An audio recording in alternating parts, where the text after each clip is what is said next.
Pakinggan ninyo yung isa pang sinungaling. Ayan na. Yung isa pang sinungaling, mga bossing, pakinggan natin. Sabi ko nga sa inyo, punong-puno tayo ng manggagamit ngayon.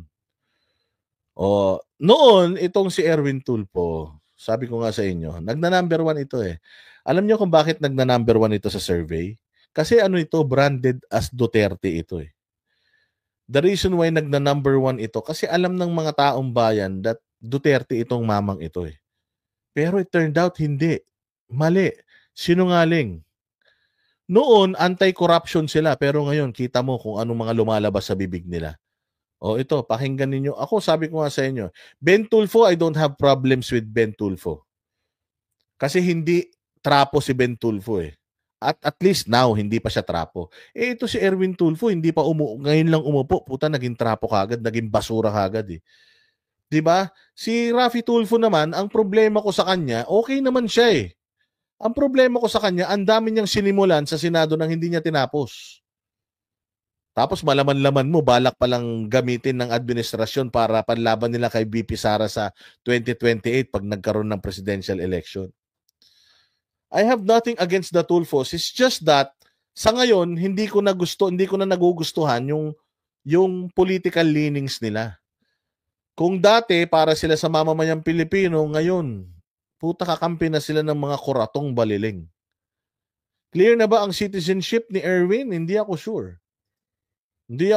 Pero that is something na dapat na i-address. Kaya nga hindi na confirm ito as DSWD secretary because tsaka guilty to sa mga kaso niya yung mga kaso niya sa libel.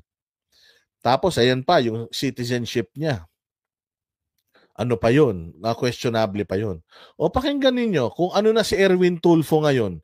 At sigurado ako kung ano yung posisyon nito, yun na din ang posisyon ni Raffy Tulfo. Kasi talagang close siyang magkapatid na yan. Si Ben Tulfo naman has always been an outcast eh. Kaya sabi nga ni Ben Tulfo, di ba, na I'm not my brothers. Hindi ako katulad nila. Kung ano man yung politika nila, wala akong paki doon. Basta meron akong gustong itulong sa bayan natin and I hope people will consider. Ganon si Ben Tulfo. Hindi katulad nito, putang yabang-yabang. Ina-acknowledge na nga niya, siya na mananalo kagad eh. Diba? Ina-acknowledge siya na mananalo kagad sa eleksyon. Panoorin natin itong mga speeches, itong speech ni doble cara, traidor na si Erwin Tulfo. This coalition clearly see a diversion of attention away from the mounting evidence of fund misuse under the Office of the Vice President and the Department of Education. Fund misuse ang Office of the Vice President at ang Department of Education. Fund misuse. Papaano mo nasabi, taga-COA ka ba? Sinabi ba sa'yo ng COA na merong misuse ng funds? Sinabi ba sa'yo ng COA na, sir, yes, meron po talaga, ninakaw po talaga nila yan? Hindi, walang ganong certificate na na inilabas ang COA. Actually, ang COA pa nga ang naglalabas ng mga dokumento na wala silang question sa spendings ng Office of the Vice President. And besides, Tulfo, that's what, 125 million? Kayong mga congressman, hinanapan ba kayo ng naglalabas ba kayo ng inyong mga yung inyong mga detalyadong COA reports? Hindi ba pag kapag nag-liquidate kayo, certification lang? Hindi nyo naman iniisa-isa yung mga pinagkagastosan nyo rin ng pera na yan, di ba? Certification lang that this was all disbursed already. The budget, wala na, naubos na, nagamit na. Tapos dito sasabihin mo, paka-judgmental ka na merong misuse sa budget ng OVP, mounting evidence ng misuse. Putang ina, nandoon nga si Inday Sara sa Kongreso, hindi nyo nga tinanong si Inday kahit isang beses eh. Taing-tai kayo, take nyo ng oath. Nung nakaupo na dun, putya, hindi nyo tinanong kahit isang beses. Tapos sasabihin nyo, you have mounting evidence to show na si Inday Sara merong pagwawaldas sa kanyang budget. 'Di ba? Kakapal naman ng mukha. Lalo ka na, Erwin Tulfo, ang kapal ng mukha mo, ikaw ba sa pagkakakilala mo? Sa ilang taon na sinisip-sip mo yung mga puwet ng mga Duterte noon, nakita mo ba na kurakot sila? Ikaw ba sa sarili mo, alam mo na nangurakot sila? Bossing mo si PRRD noon, di ba tuwan-tuwa tayo, pinagmamalaki natin yung bahay niya, ni isang pintura walang nadagdag nung naging presidente siya? Wala tayong nakitang rangya dun sa tao. It doesn't make sense, sir. Wala tayong nakitang rangya doon sa tao, maniwala kayo. Wala tayong nakitang luxury sa kanila. Ikaw ba, kinwestiyon mo man lang ba, sir? Kinwestiyon mo man lang ba yung kahit na papaano yung mga confidential funds ng presidente natin? Inano mo ba? O katulad nito, mga bossing, ito papakita ko itong isang na to. Oh.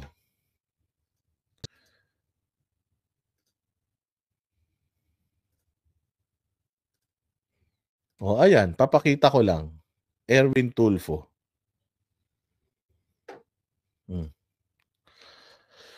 Nakikita mo ba yan, sir? Nakikita mo yan, yung na yan, yung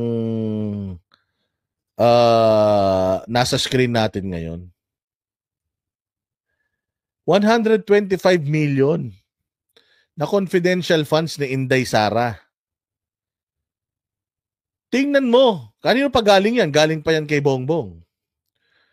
Galing pa yan sa opisina ng presidente. Tingnan mo kay Bongbong. Confidential funds used, 4.5 billion. Tapos ito pa, 129 billion na worth na ginto, binenta nila. Kinuha nila yung 62.5 billion sa GSIS. Sa SSS, kumuha sila ng 62 billion. O, yung LDP, 62 billion, DBP, 62 billion, PDICS, 107 billion, PhilHealth, 89 billion, flood control, 500 billion. Tapos meron pang loto. Anomalya sa loto. Tingnan mo kung gaano kadami yung iskandalo ng administrasyon na to. Tapos sasabihin mo si Inday Sara merong hindi tamang paggamit ng 125 billion, Mr. Tulfo? Ikaw ba, sir? Alam mo ba na ang Davao, bago nag-Vice President si Inday Sara, alam mo ba na walang utang ang Davao? Binayaran ng administrasyon ni Inday Sara yung utang ng Davao City bago niya ipinasa sa kapatid niyang si Baste. Alam mo ba yun? At hanggang ngayon, under the leadership of Mayor Baste Duterte, alam mo ba na walang utang ang Davao City? Tapos, palalabasin mo sa speech mo, Mr. Tulfo, na corrupt ang mga Duterte na dati mong pinaglingkuran. Corrupt ang mga Duterte na dati mong inidolize. So ngayon, idol mo na si Romualdez? Ganun ba yon? O, pakita natin sino ng idol niya. O, maririnig nyo dito kung sinong idol niya. Sige, i-play natin ulit. Mr. Speaker, the allegation of financial irregularities involving the OBP and the DepEd are serious and demand answers. Serious and demand answers. Utangin, ang galing ha. Sabi ko nga sa iyo, if there is someone na dapat na magtatanggol sa mga Duterte, unang-una ka dapat doon. O bakit? Kasi nga, alam mo yun, sinamahan mo sila, kasama ka sa gabinete nila eh. Yung 6 na taon ni PRRD, sunod ka ng sunod sa kanila. Nung 6 na taon nila Duterte, nakakita ka ba ng corruption doon, Erwin Tulfo? Meron kang nakitang doon? Meron kang nakita na korupsyon nung panahon nila? Kasi kung meron, sana noon ka pa nagsalita. Ngayon ka lang nagsasalita. Kung kailan ano ka na. Kung kailan congressman ka na. Oh, sige diretso. Tingnan nyo kung sino na yung idol niya ngayon. The Filipino people deserve accountability, transparency, and honesty from their leaders. Especially yun from naman pala maglabas kayo ng ano ninyo, ng COA COA audit ninyo na malinis. Yung yung maganda, wait lang ano yung ilaw ko baka mamatay Oh, i-charge ko na tong ilaw ko baka mamatay. Ayan. Mag-ano kayo, magpakita kayo mga bossing ng ano ninyo, ng mga COA audit ninyo na malinis, malinaw, yung talagang detalyado. Kada unang piso hanggang sa huling piso. Mylene Del Rosario, salamat kaayo. Merry Christmas din sa'yo. Salamat sa pamasko. Hindi ba? Sige, diretso. someone who oversees billions of pesos meant to uplift the lives of our citizens and improve the quality of education of our children. You want to improve the quality of education of our children. Erwin Tulfo, binawasan niyo yung budget ng Department of Education. Putang ina, ipokrito ka. Ipokrito ka, sir. Kung talagang gusto nyo na tumaas ang value of education sa Pilipinas, sana hindi nyo pinayagan na mawalan ng budget or tanggalan ng budget ang Department of Education. Kasi ang sabi ni Angara, yung budget na tinanggal sa kanila is supposed to be for computerization. Computerization ng mga estudyante natin at ng mga guro. Inilagay nyo dyan si Angara tapos tinanggalan nyo ng tinanggalan nyo ng budget. Tapos sinasabi mo na deserve, Tulfo, ng mga kabataan natin ng magandang edukasyon. Pero isa ka sa mga pumayag na bawasan yung budget sa edukasyon. Anong klase yan? It doesn't add up. Conflicting yung speech mo doon sa totoong nangyayari sa bayan. Alam nyo kung bakit? Ito na, sasabihin na niya. Instead of addressing these issues head-on, they have chosen to create a smokescreen, fabricating baseless accusations against Speaker Ferdinand Martin Romualdez. Yun na, puta, lumabas na yung pangalan. Tangina niyan. Ito na yung idol niya ngayon. Kung noon, dumidila siya sa tumbong ng mga Duterte, 6 na taon, pinakinabangan niya yon, kaya nga sumikat siya ngayon dahil sa mga Duterte, dahil tangina wala nang silbi to noon Tinanggal na nga sa ABS-CBN to Yung kanilang T3, yung T3 nila, yung Tulfo Brothers, 3 sila, hindi nga yun nag-click dahil nag-aaway-away silang magkakapatid Hindi ba? Na ano nyo nga na nakita nyo yung corruption na involved itong magkakapatid na to doon sa yung kanilang kapatid na babae, di ba? Ang ina, kung makapagsalita kayo para kayong walang bahid ng korupsyon na-hearing kaya kayong mga Tulfo nun na ipina-funnel ng kapatid nyo yung budget sa mga programa ninyo. Hindi ba? Yun yung pinag-usapan nun. Tingnan nyo, sino na idol niya ngayon? And other public officials. Mr. Speaker, the Speaker of this House, Ferdinand Martin G. Romualdez, has shown exemplary leadership in ensuring that this chamber remains a bastion of transparency. This chamber remains a bastion of transparency. Gunggong! Bastion of transparency, sinasabi mo. Nagsimula ang problema ninyo sa mga Duterte noong hinihingi na ni PRRD yung mga saan nyo pinagdadala yung mga pera ng Congress. Remember, sinabi ni PRRD that the Congress is the most rotten organization sa bansa natin. Tapos sinabi niya na maraming mga congressman kontratista. Ganito, ganyan. Pinaliwanag ni PRD sa atin yun Di ba sabi ni PRD, open the book. Show us saan nyo dinala pera. ng taong bayan. I was a congressman, sabi niya. At hindi na ako nag-congressman ulit nung nakita ko yung kahayupan dyan. Open the book. O, ano nangyari? Anong ginawa nyo? Did you open the book? Hindi. Ang ginawa nyo, tinanggalan nyo ng prangkisa yung SMNI para hindi na makapagsalita si PRD. Ano pa? Putay na, yung pinakulong nyo, yung nagtanong kay Romualdez kung totoo ba na yung budget niya sa sa travel expense niya ganito. It turned out mababa pa pala yung figures na binanggit ni Ka Eric tsaka ni Doc Lorraine. Nagtanong lang sila, pinakulong nyo, pinakontempt nyo. Nagtanong lang. Ano pinagsasasabi mo na bastion of transparency? Tayo na baka kaya transparent na kasi nawala ng pera, inubos nyo na. Oh, transparent na talaga yun, makikita mo na. Oh, pati yung loob, ubos na yung pera eh. Yun ang bastion of transparency nyo. Bastion of transparency, sabi nga ni Mia Poche, oh, lokohin mo mga tao, Erwin Tulfo, sinungaling ka din. Para kang si Rapi. Uy, grabe naman. Hindi naman sinungaling si Rapi Tulfo, nanahimik lang siya. Nanahimik lang siya doon sa mga issues ng bayan na ini-expect natin na papalagan nila.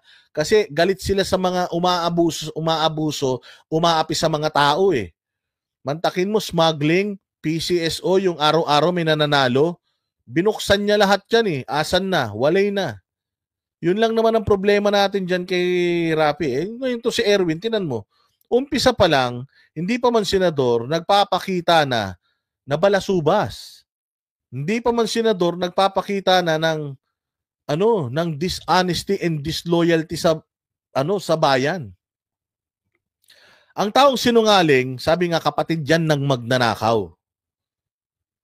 At lagi niyong tatandaan yan.